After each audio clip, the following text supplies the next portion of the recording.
What tape? You called me on? Yeah. Told about some tape. What tape was that?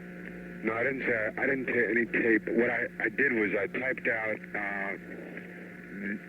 my recollections of our conversation together. And I'm going to use it as an interview. I'm going to send it out to every underground paper in America for free, rather than selling it to... You didn't tell me there was any interview. Oh, well, didn't you didn't you... Hey, man, you want to have an interview with me? Let me know. I'll give you an interview. Don't take... Okay, fine. I was going to let you see it beforehand, and because I realized that it wasn't taped, and I don't want to misquote you and put words in your mouth. What about the tape? You got a tape in your jacket? No tape. I didn't have a tape in my jacket. I don't have the money for one of those concealed tape recorders. I want to get the door. So I just typed up. Okay, look, man. You want to have an interview? Yeah. You know, we'll have an interview, but don't. Yeah. You know, that's sneaky shit, man. What kind of sneaky shit, man? I mean, you come and talk to somebody and then type it up, right? But you know I'm a cat who writes about, who specializes in writing about you. Yeah, man, I understand that, but, you know, if you want to have an interview, we can have an interview above the table, you know? And, you know, just keep it on top of the table, that's all I'm talking about. I mean, I think that I deserve that right. Sure, that's fine with me. I prefer it that way, you know. That would even make it better. Although this isn't bad. What I have here is really... I'd like to see it anyway. Can you bring it around? Yeah, I will. Like, well, should I bring it around now, or... No, I'm tied up the weekend. How about, like, yeah, how about, like, on a Monday or Tuesday? See, the trouble is that these people are expecting, these people are expecting something from me Monday. I'm working, man. I'm building some shit, you know, and I really got to get it built. Right. Just, you know, some tables and some shelves and some stuff, and I got to get it done, man. I put it way off. Okay, I'll tell him that I'll have to wait. Just like 1 week. Or a day or two. 2 days. Just let me see it. Okay, let me bring it over today. I'll just leave it in your mailbox, okay? And then I'll be there. I'll be at the studio today, so bring it by. Yeah. And give it to me, but I can't read it. Okay. I'll be able to do that. And then I'll call you back. Okay, groovy. All right, bye-bye. Okay, so long. You read? Yeah. Yeah. And, you know, you asked me about corrections and all that. And I noticed that you just had a big pile of them in your hand, you know? And I was wondering, like, if you were fucking around with me, like on, Wait. What are you saying, man? Like, you had a big pile of them in your head, man. You obviously had a whole lot printed up. So, I mean, like... No, I had the concordance. I had two Xeroxes made. It cost me $1.04. I had 2 Xeroxes of this made. Okay, like, there's a couple things into that article, man, that I kind of object to. What? One thing there about Johnny Cash, man, I don't think that's right. And then there's another thing. Johnny Cash is in the past. Yeah, well, I didn't say it like that, man. I didn't quite understand the article. Like if you said in the article, you said that's past, that was the quote. But like it didn't really make specific whether that pertained to whether Johnny Cash is, you know, playing for the White House was in the past, or whether I was digging Johnny Cash, whether that was in the past. The whole thing was kind of vague, man. I didn't want it to, you know, I didn't want it to print it that I didn't dig Johnny Cash, man, because I do. Okay. I'll say, you know, so I'll put down, okay, all right. Okay, the other thing was on Dear Landlord, man. Like, yeah. I couldn't have said that song was written for Grossman. No, you told me that. You said it was for Al Grossman. I remember that specifically. I says, he's giving me the... Well, man, like, it wasn't all the way for Al Grossman. In fact, he wasn't even in my mind. I know. Only later when people pointed out to me that a song might have been written for Al Grossman, I thought, well, maybe it could have been. It's a good story to use. You're just putting me on, man. You're giving me the... No, I'm not putting you on. Line, man. No, I don't want you to print that was in for Grossman because it wasn't. Who should I say? It wasn't written for anybody, man. It was an abstract song. It sure as hell wasn't written for you. It wasn't. It sure as hell wasn't, no. I was not even aware of you at that time. Isn't Landlord critic, though, in your symbolism? No, man. Like, I wasn't aware of you at that time. Right. Yeah.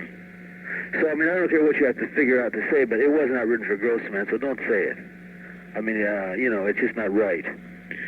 how about if I make it like sarcastic? The other thing, man, it's like there's some lies in there, man. There's some lies in that article, though. Yeah, I don't have the article with me, but there's some lies in there. Like what? Well, I had the article. I called you before, man. You weren't home. I had the article in front of me. I left the article at the studio. But there's some lies in there, man. I couldn't believe it. Want me to read the article now? Yeah. I was really fucking happy. No. It's the sometimes like around in the like third, fourth page. Third or fourth page. 1, 2, 3. Somewhat taken aback by the. I told him there's all this evidence in your poetry. So we talked. Dylan said he didn't dig the Panthers because of their position on the Mideast situation. Little Israel versus all those. I started to explain to Dylan how the Panthers believe that everyone has a right to live, Jews, Arabs, and Palestinian refugees. When this kid from my class comes over and says he wants to talk to Dylan, I told him that was cool, but to wait until he got done. I had something important to say to Bob, and I didn't know if I'd ever see him again. I was seizing the time. So the punk says, "You're full of shit, and so is Dylanology." So I grabbed him by the collar and screamed, "Split, asshole." He laughed, but as he was going, he yelled out in grade school intonations, "Webman's bootlegging Tarantula, Dylan's suppressed novel." Dylan said I only had half of the book, the other half was up in Woodstock, and that I should never worry about running out of things to interpret. California, man. California. California, man. You don't want people ripping you off, eh? It's not in Woodstock. That's right. Also, I don't want people, up there asking questions. Out in California, okay. Well, what's the difference? Woodstock, California doesn't affect my thesis one way or the other. That I should never worry about running out of things to interpret. He said he was going to invite me up to Woodstock a couple of months ago. I asked him, how come you didn't? How come I had to have a demonstration in front of your house to get you to negotiate? You know how dedicated I am and how well I know your work. I know Al, and one day we'll go for a ride together, and I'll interpret all of my poems for you. We ain't going by the docks, are we? I didn't say that, but, what difference does it make? No, Al, you scared my kids telling like... Yeah, that's another one. You did say I Did I say that, man? Well, it's not true. I did. You told Terry I scared your kids, man. I didn't mean scare. You know what I'm talking about? I didn't really mean scare because they weren't really aware, and I don't want to insinuate that. But, I didn't mean that, really. Yeah. I might have said it, man, but I didn't really mean that. Because my kids aren't really aware of this or that. I said that because, it could have been possible, but it wasn't possible. And, I don't want to throw that out. I really don't. I don't know. But, I don't know. But, how about you shook up my kids? No, not even my kids. Leave my kids out of it. Leave your kids out of it? Because that was me. That was my thing imposed on them. And that was my thing. You know what I mean? So I don't know what you can say, but anything. I don't. You shook up my landlord or my superintendent or whatever. I don't know. Well, figure it out. Anything. It don't matter. Okay. But that's not really. That doesn't really speak for me. But you did say that, though. If I did say it, man, I'm sorry. I shouldn't have said it. All right. I'm sorry to my kids because it's not true, man. It's just I mouthed off. That's all, and I shouldn't have said it for their sake, because it's just not true. Yeah, the kids didn't look scared, really. No, they weren't, man. And I don't want to even, I don't want to say it. My wife will fucking hit me, man. I don't really want to get into that. All right, no, Al, you scared my kids like that. Sorry, man. I didn't mean to drag your kids into it. I wouldn't hurt them. They'll be with us soon anyway. Will you take that out? Yeah, I'll take that out. Think these radical freaks were staying over at the archives, and I told them that you were where you were at, and they thought you're trashing the place, but I told them don't do it. It ain't fair to the kids.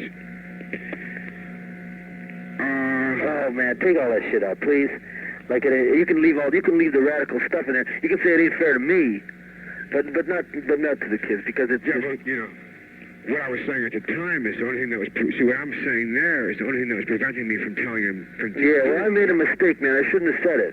I mean, it was one of the things that I shouldn't have said. I thought I could use it as a weight. All right. And, I know a lot of people who want to hurt you, especially after that garbage thing. All these college kids come around to my garbage and take some of it back to their dorms. You wouldn't like these kids either. Get a garbage compactor and I'll come around and pick it up once a week. I don't like machines. No, that's not true. Bob, you wouldn't have me offed, would you? You scared? Sure I am. This is an oligarchy. The more money you have, the more power. I wouldn't do it, Al. Don't worry. It's too late anyway. I didn't think so, man. It would be like GM offing Nader. But if you do, you better do a good job. I went on and gave Dylan a rap against imperialism, racism, and sexism. He didn't seem like he was listening. And then I told him that Nashville Skyline sucked while Self-Portrait was a stone ripoff since many people bought it, played it once, and stuck it on their shelf. Neither album related to objective reality. Dylan responded quietly. Well, there were two good songs on Self-Portrait, Days of 49 and Copper Kettle. You know, you don't have to change this, man, but I'll say there were more than two. I'll still say there were more than two. You said there were two. I did say that I had more than two, but I mean, you know, you don't have to change it. You can leave it like that, but there were more than two. Without those two LPs, there'd be no New Morning. Anyway, I'm just starting to get back on my feet as far as my music goes. Al, do you use amphetamine? No, man, the reason I have so much energy is because I'm tuned into life, the life force that's trying to assert itself here on Earth. I'm alive, man. Why worry so much about Earth when there's... What do you want me to do? Worry about if Mars invades us? What drugs do you use? I found something else in the thing. You know, first of all, Well, let me finish the paragraph. What drugs do you use, Al? Just reefer and caffeine. You? No drugs. Bullshit. Well, so long, Al. Oh, then I'm going to put no drugs, and I'm going to put, and it looked true because Dylan's eyes look normal. And the bullshit, but I must admit that his eyes look normal because I made reference to your pupil size in other articles, you know, and I feel I should put that in, to be fair. Well, so long, Al. You're an interesting fellow. See you in a few weeks. I gave him the power handshake, and he split. When I got home, I was fucking wasted. I was rapping with Harvey, a lawyer friend, when the phone rang. Hello, Al. This is Bob. Suddenly, the phone began to look like my record player. Want to come over here and visit me tomorrow? That's like asking a strung-out junkie if he wants a fix. Al, I want to thank you for helping me sell a lot of records. Your articles have helped me. Get it. Keep it going. Yeah, that's one aspect of the technology I don't dig. I may cancel it out soon. Al, do you have a driver's license? No, never learned to drive. Too bad. I know the chauffeur job is open. Are you trying to buy me out? Stop right there. It's fucking possible. No, I wasn't trying to buy you out. I just wanted you to steal life from another seat. You've been on the streets too long. Hey, Bob, you know that song Champaign, Illinois you wrote? George Carpenter Jeff to be telling you the song. He needed something. Anyway, why not write a song called Come to Illinois? Because it's where the pigs just murdered black men was going to testify against him. Dylan remained silent.